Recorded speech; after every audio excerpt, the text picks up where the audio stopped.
The ancient Egyptians mapped the afterlife room by room. The Vedic traditions of South Asia described it across thousands of lifetimes. The Norse built a hall large enough to house every warrior who ever died. None of these civilizations were in contact with each other. When scholars began comparing their accounts in the 19th century, they found the same structural elements appearing independently in Egypt, in Persia, in India, in Japan, in the Andes. The question is what that convergence actually means. There is no universal afterlife. What exists instead is a set of recurring frameworks, including judgment, continuation, transformation, and dissolution, that appear independently across dozens of unrelated traditions. This video covers the major afterlife beliefs of the world's religions, what each tradition teaches, where those teachings came from, and what they share across the boundaries of time, geography, and belief. Begin with the Abrahamic traditions, which together account for the afterlife beliefs of approximately 4 billion people. Judaism's approach to the afterlife is notably restrained compared to its Abrahamic siblings. The Hebrew Bible focuses primarily on life in the present world, and early Jewish theology said relatively little about what follows death. Later texts introduce Sheol, a shadowy underworld where the dead reside, and the concept of Gan Eden, the Garden of Eden repurposed as a heavenly paradise for the righteous soul. Rabbinic tradition also developed Gehinnom, a place of purification distinct from the Christian hell, where most souls are cleansed over a period of up to 12 months before entering the world to come. The Talmud affirms resurrection of the dead as a central belief, though Jewish denominations differ significantly on how literally to interpret it. Christianity places the afterlife at the center of its theology. The death and resurrection of Jesus of Nazareth is the event around which Christian eschatology is organized. It is the promise that death is not the final word. Heaven is the state of eternal union with God. Hell is permanent separation from God. Most Catholic and Orthodox traditions also recognize purgatory, a state of purification between death and heaven, which Protestant denominations largely reject. The resurrection of the body at the Last Judgment is affirmed across Catholic, Orthodox, and most Protestant traditions as a literal future event. Approximately 2.6 billion people hold some version of this framework, and no two denominations describe the soul's journey the same way. Islam teaches the most detailed Abrahamic account of the afterlife. After death, the soul enters barzakh, an intermediate state of waiting until the day of judgment, known as Yawm al-Qiyamah.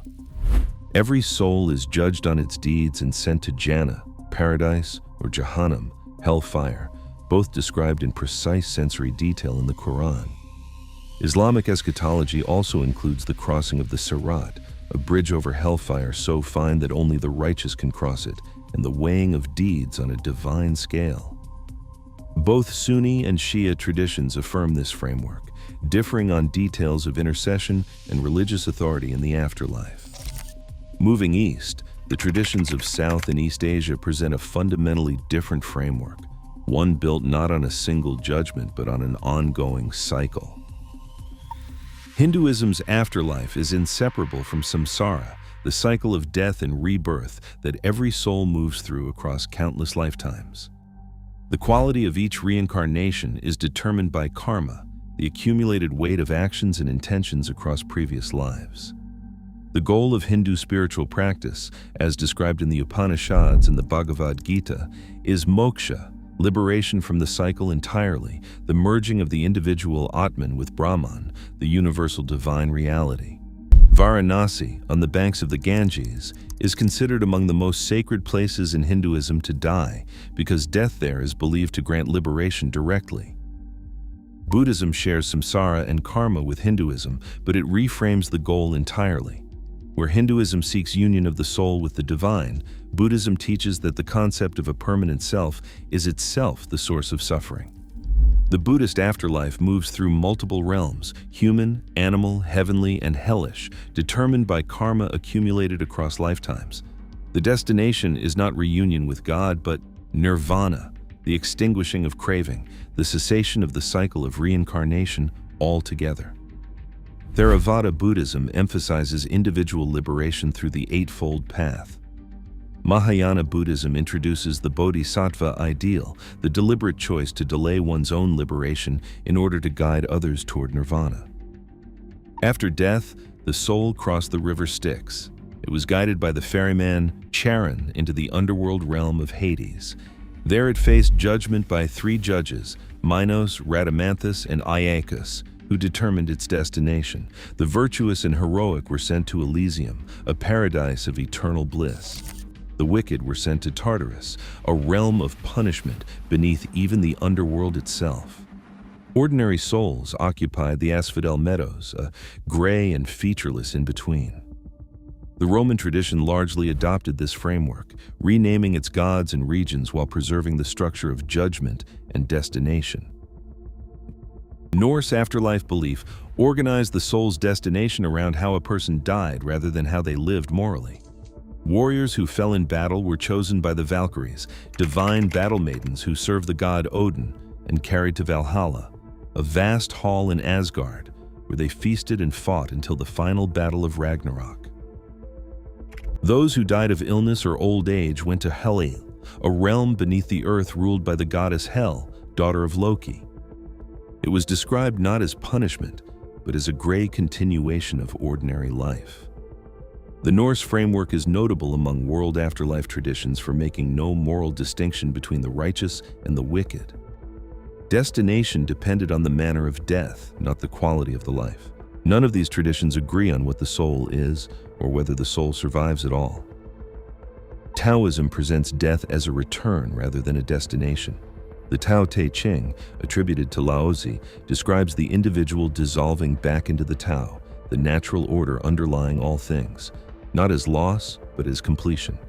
In popular Taoist tradition, a more elaborate afterlife developed, involving courts of judgment and the possibility of becoming an immortal, called Xian, through spiritual cultivation. Shinto, Japan's indigenous tradition, holds that the dead become kami, ancestral spirits who remain connected to the living and require ongoing ritual veneration at shrines and household altars across Japan. Zoroastrianism, one of the oldest monotheistic religions, developed an afterlife framework scholars believe directly influenced the Abrahamic traditions. After death, the soul crosses the Chinvat Bridge, which widens for the righteous and narrows to a razor's edge for the wicked, and is judged on the balance of good thoughts, good words, and good deeds. Zoroastrian eschatology also includes Frashokaredi, a final cosmic renovation in which all souls are ultimately purified and the world is restored to perfection. The concept of a universal restoration, a final judgment, and an intermediary bridge between life and the afterlife all appear in later Jewish, Christian, and Islamic theology. Ancient Egyptian afterlife theology is among the most architecturally elaborate ever recorded. The soul, understood as comprising multiple components, including the Ka and the Ba, navigated challenges in the Duat before reaching the Hall of Two Truths, where the heart was weighed against the feather of Maat, the goddess of justice. A heart heavier than the feather was devoured by Ammit, ending the soul's journey permanently. A heart lighter than the feather earned entry into the field of reeds, an idolized mirror of earthly life. The entire process was documented in the Egyptian Book of the Dead, buried with the deceased as a practical guide. In the 20th century, a secular literature emerged alongside these religious frameworks. Researchers studying near-death experiences, accounts reported by people who had been clinically dead before resuscitation, documented consistent patterns across cultures: a tunnel, a light, a life review, a boundary. The neurological and philosophical status of these reports remains contested. What is not contested is their frequency. Near-death experience research has been documented across dozens of countries and religious backgrounds, with the recurring elements cutting across the same cultural lines that the ancient frameworks crossed independently.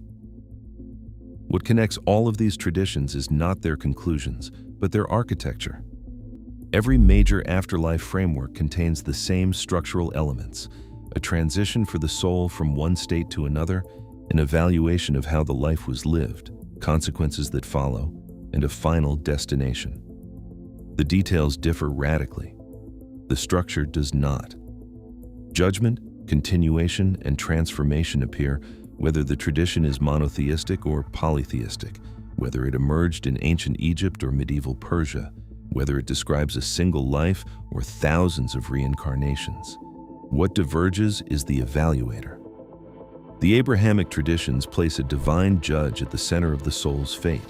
The karmic traditions distribute judgment across the soul's own accumulated actions, with no external arbiter. The Norse tradition removes moral judgment entirely. The Taoist and Shinto frameworks dissolve the question, not because death does not matter, but because the boundary between living and dead is more permeable than the other traditions allow. Every one of these frameworks was built to answer the same question: what happens to the soul after the body stops?